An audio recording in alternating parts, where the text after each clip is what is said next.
সাতক্ষীরার কলারোয়ায় জনসভার আয়োজন করে বিএনপি। এতে যোগ দেন সাতক্ষীরা, খুলনা ও আশেপাশের এলাকার নেতাকর্মীরা। সমাবেশে প্রধান অতিথি হিসেবে লন্ডন থেকে ভার্চুয়ালি বক্তব্য দেন বিএনপির ভারপ্রাপ্ত চেয়ারম্যান তারেক রহমান। তিনি বলেন, আওয়ামী লীগ সরকারের পতন হলেও বাংলাদেশ নিয়ে দেশে ও দেশের বাইরে ষড়যন্ত্র চলছে। কিছু রাজনৈতিক দল বা সংগঠন বিভ্রান্ত হয়ে কিছু কথা বলেছেন। একটি প্রতিবেশী দেশের ফাঁদে পা দিয়েছে আমাদের সেই রাজনৈতিক দলগুলো বা সেই রাজনৈতিক সংগঠনগুলো। সেজন্যই তারা আজ বিভ্রান্তি ছড়ায়, এই রকম কিছু কথাবার্তা তারা বলছে। তারেক রহমান আরও বলেন, জনগণের সরকার প্রতিষ্ঠিত না হওয়া পর্যন্ত বিএনপির আন্দোলন চলবে। এখনো আমাদের কাঙ্ক্ষিত লক্ষ্য অর্থাৎ জনগণের যে রাজনৈতিক অধিকার সেটি এখনো অর্জিত হয়নি। কাজেই আমাদের আন্দোলন শেষ হয়ে যায়নি। যতক্ষণ পর্যন্ত জনগণের ভোটের অধিকার, কথা বলার অধিকার প্রতিষ্ঠিত না হবে, ততক্ষণ পর্যন্ত বিএনপির আন্দোলন অব্যাহত থাকবে। গণতন্ত্র পুনরুদ্ধার করে বিএনপি দেশবাসীর ভাগ্য উন্নয়ন করতে চায় বলেও জানান বিএনপির ভারপ্রাপ্ত chairman. Jahanara Parvin, Independent News. প্রধান উপদেষ্টার কার্যালয়ের সম্মেলন কেন্দ্র শাপলায় মতবিনিময়ের জন্য যান শিক্ষার্থীরা। প্রথমে শিক্ষার্থীদের বক্তব্য শোনেন প্রধান উপদেষ্টা। এরপর ছাত্র আন্দোলনের কথা স্মরণ করে তিনি বলেন, রাষ্ট্র সংস্কারের কাজ সমাপ্ত না হওয়া পর্যন্ত এই আন্দোলন থেকে বের হয়ে যাওয়া যাবে না।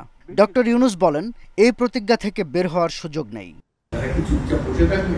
তারা চেষ্টা ত্রুটি করবে। বাংলাদেশের জন্ম থেকে আজ পর্যন্ত এই সুযোগ আর আসে নাই। এই সুযোগটা আমাদের হাত করে দেবে। এই সুযোগ যেন হাতছাড়া না। এই সুযোগ হাতছাড়া হলে বাংলাদেশের আর কোনো ভবিষ্যৎ থাকবে না। এটা কোনো দেশ, এটা কোনো রাষ্ট্র থাকবে। এই মন্ত্র যদি শিথিল হয়ে যায়, আমাদের কপালে অশেষ দুঃখ। সেই দুঃখ যেন আমাদেরকে দেখতে হবে। স্বাধীনতার পর থেকে রাষ্ট্র গঠনের এমন সুযোগ আসেনি মন্তব্য করে প্রধান উপদেষ্টা বলেন, এই সুযোগ হাতছাড়া হলে দেশের কোনো ভবিষ্যৎ থাকবে না।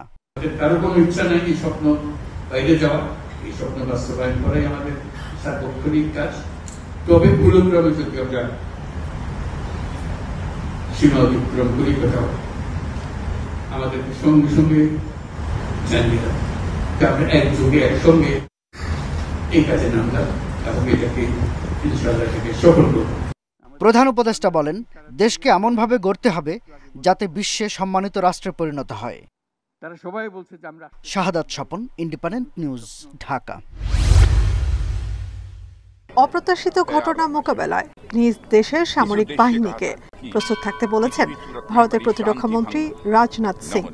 তিনি বাংলাদেশ প্রসঙ্গ উল্লেখ করায় বিষয় জানিয়েছেন পররাষ্ট্র উপদেষ্টা। আমি যতটা উদ্বিগ্ন তার থেকে বেশি অবাক যে উনি এ ধরনের কথা কেন বললেন। আমি এটার কোনো কারণ খুঁজে পাই না। আমি কোনো নিজার রিয়াকশন দেখাতে চাই না। আমরা অবশ্যই এটা দেখব যে উনি কেন এরকম কথা বলেছেন। ইউক্রেন বা গাজা পরিস্থিতির সঙ্গে বাংলাদেশের তুলনা করার কোনো যুক্তি নেই বলেও মন্তব্য করেন তিনি। কোনো অবস্থাতেই মনে করি না যে ভারতের সাথে আমাদের কোনো যুদ্ধবিগ্রহ হওয়ার সম্ভাবনা আছে। উনি এটা কি তার নিজের দেশের কনজাম্পশনের জন্য বলেছেন কিনা সেটা আমাদের বুঝতে হবে। আর উনি যেভাবে বলেছেন এটা বিটিং অ্যারাউন্ড দ্য বুশ অনেকটা, কারণ ইউক্রাইনের যুদ্ধের কারণে তো ভারতের যুদ্ধ প্রস্তুতির আমি কোনো প্রয়োজন দেখি না, বা হামাসের সাথে যে সমস্যা হচ্ছে তাতে করেই বা ভারতের অন্ততপক্ষে এখানে কি সম্পর্ক। কিছুদিন ধরে দু দেশের মধ্যে সম্পর্কে কিছুটা ফাটা দেখা দিয়েছে। এর রেশে যুক্তরাষ্ট্রে ইউনূস মোদির বৈঠক হবে কিনা তা অনিশ্চিত। এ নিয়ে প্রশ্ন ছিল উপদেষ্টার কাছে। এটা আমি এখনো কিছু বলতে চাই না, কারণ আমাদের কাছে কোনো কনফার্মেশন নাই যে হচ্ছে অথবা হচ্ছে না। বিষয়টা হলো তারা যদি চায় যে আমাদের সাথে দেখা করবে না, আমাদের তো জোর করে দেখা করার কিছু নেই, তাই না? শেখ হাসিনাকে ভারতে আশ্রয় দেওয়ার প্রসঙ্গে তিনি বলেন, যে কোনো দেশ যে কাউকে রাজনৈতিক আশ্রয় দিতে পারে। দেওয়া উচিত কিনা এক্ষেত্রে সেটা হলো দেখার বিষয়, সেটা আমরা দেখব। Nafiza Daula, independent News, Dhaka.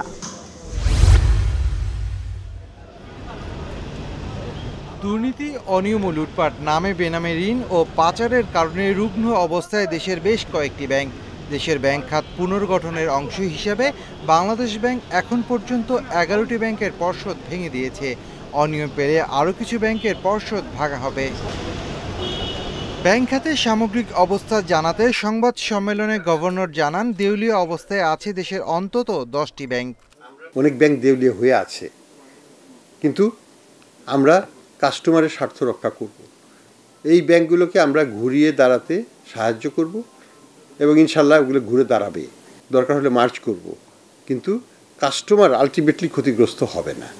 এ সময় গভর্নর জানান, কোনো ব্যবসা প্রতিষ্ঠানের ব্যাংক হিসাব জব্দ করা হয়নি এবং আগামীতেও করা হবে না। যে কোনো প্রতিষ্ঠানের কার্যক্রম স্বাভাবিক অবস্থায় চলবে। কেউ কেউ এই বিষয়গুলো নিয়ে অপপ্রচার চালিয়েছে বলেও জানান গভর্নর। কোনো প্রতিষ্ঠান, সেটা চারি মালিকানায় হোক না কেন, সেটা এক্সিমকোর হোক, সেটা সালামের হোক, কোনো প্রতিষ্ঠানকেই আমরা অ্যাকাউন্ট তাদের ফ্রিজ করা হয়নি। উদ্দেশ্য হলো যে প্রতিষ্ঠান চলবে, প্রতিষ্ঠানের কর্মকর্তা কর্মচারীরা কাজ করবে, উৎপাদন কার্যক্রম বিঘ্নিত হবে না। কিছু জায়গায় অপপ্রচার হচ্ছে, যে বা অপপ্রচারই বলি বা অভিসন্ধিমূলকভাবে, যে বাংলাদেশ ব্যাংক থেকে বিএফআইইউ থেকে এটাকে রেস্ট্রিক্ট করা হয়েছে। এটা সত্যি নয়। হয়তো কোনো আইসোলেটেড ক্ষেত্রে কোনো ব্যাংক অতি উৎসাহী হয়ে করে ফেলতে পারে তাদের, কিন্তু সেটা কিন্তু বাংলাদেশ ব্যাংকের নির্দেশনায় হয়নি। গভর্নর জানান, ব্যাংকে সুশাসন ফিরিয়ে আনতে 3টি টাস্কফোর্স গঠন করা হয়েছে। ব্যাংক যে অবস্থায় থাকুক, গ্রাহকের কোনো ক্ষতি হবে না। এর জন্য আমানতের সুরক্ষা বীমার পরিমাণ 1 লাখ টাকা থেকে বাড়িয়ে 2 লাখ টাকা করা হয়েছে। Shafil Alam Sujan, Independent News, Dhaka. গাজায় হামাসের হাতে থাকা জিম্মিদের ফিরিয়ে আনার দাবিতে ইসরায়েলে বড় ধরনের বিক্ষোভ হয়েছে। শনিবার স্থানীয় সময় রাতে বিক্ষোভে অংশ নেন 7.5 লাখ ইসরায়েলি। বিক্ষোভকারীদের বড় অংশ মনে করেন, গাজায় যুদ্ধবিরতি জিম্মি মুক্তির একমাত্র উপায়। সংবাদ মাধ্যম আল জাজিরার প্রতিবেদনে বলা হয়, বেনিয়ামিন নেতানিয়াহু সরকারের বিরুদ্ধে এত বড় বিক্ষোভ আগে হয়নি ইসরায়েলে। বিক্ষোভে অংশ নেন 7.5 লাখ ইসরায়েলি। কেবল তেল আবিবেই অংশ নেন 5 লাখ বিক্ষোভকারী। বিক্ষোভকারীদের অভিযোগ, গাজা থেকে জিম্মিদের নিরাপদে ফিরিয়ে আনতে একটি চুক্তিতে উপনীত হতে বারবার ব্যর্থ হয়েছে নেতানিয়াহু সরকার। এখনও যারা জিম্মি আছেন তাদের মুক্ত করতে সরকারের পক্ষ থেকে কার্যকর কোনো পদক্ষেপ নেওয়া হচ্ছে না। বিক্ষোভকারীদের দাবি, গাজায় থাকা বাকি জিম্মিদের প্রাণ রক্ষায় তাদের নিরাপদে ইসরায়েলে ফিরিয়ে আনার জন্য নেতানিয়াহু সরকার দ্রুত একটি চুক্তি করুক। ইসরায়েলিদের একটি বড় সংখ্যক মনে করেন, যুদ্ধবিরতি আসলে জিম্মিদের ঘরে ফিরিয়ে আনার একমাত্র উপায়। এদিকে গাজায় থামছে না ইসরায়েলের হামলা। গতকাল শনিবারও ইসরায়েলি বাহিনীর হামলায় অন্তত 31 ফিলিস্তিনি নিহত হয়েছেন, আহত হয়েছে অনেকে।